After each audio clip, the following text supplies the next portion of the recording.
let's start off with the kind of movement we're seeing on the currency front, because when it comes down to it on a day-to-day basis, it's a market that seems to be driven more so by headlines than anything else. Yes, indeed. We saw the rand continue to weaken yesterday on the back of the European debt-related risk aversion, as well as the poorer than expected local manufacturing data and trade conditions. As a result, we saw the rand move towards our upper target of about 694 on the bid chart. We're also seeing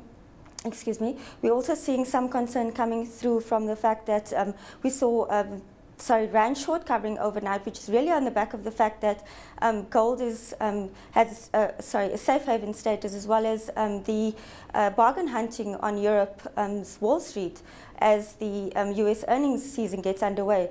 There was also some data coming through this morning that China's GDP data came in better than expected and really eases global economic recovery concerns.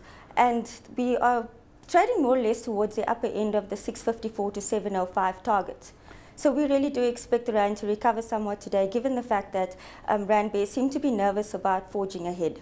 Let's take a look at the US dollar here, because we've got deals being struck or contemplated at this stage in terms of if they're going to be raising the US debt ceiling to preserve good faith and low borrowing costs for the world's largest economy. The US dollar reserves currency status would severely be undermined there. What's your outlook in that regard? Because it would boost gold as opposed to the US dollar.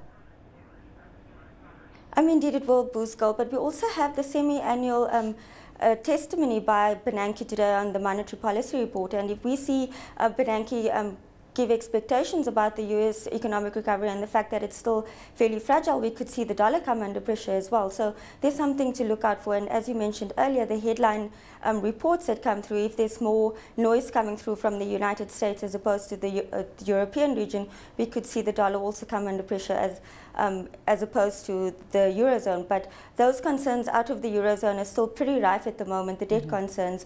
And as a result, we could see that also temper markets today. How are you reading that Eurozone situation right now? Because chatting to Grant Watson and Mia Kruger a little earlier on in the show, they've really put question marks around the kind of ratings we've seen filter through from the ratings agencies. And, to some degree, there seems to be some hope that we're going to see the ECB come to the fore with a resolution to this Eurozone problem sooner rather than later.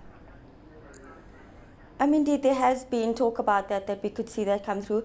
We do hope that that does obviously occur. We don't want to go through to year end with further debt concerns coming through and obviously tempering the global economic recovery. So there is some faith that that is going to come through. Whether it comes through sooner rather than later is what we really do question. I do believe that it could possibly come through well, it'll still probably take a little while before we see much resolution come through. But on the whole, the debt concerns does pose a very, weighs quite considerably on the global economic recovery and in that region. As you touched on earlier, we had the Chinese GDP data this morning showing that global growth hasn't completely collapsed. Within that scenario, what are you making of South Africa's own economic growth status right now? You touched on earlier as well. We had that manufacturing data come in way below expectations yesterday. Yes, the manufacturing data came in at about 0.6% year-on-year in May from a revised 0.2% year-on-year in April.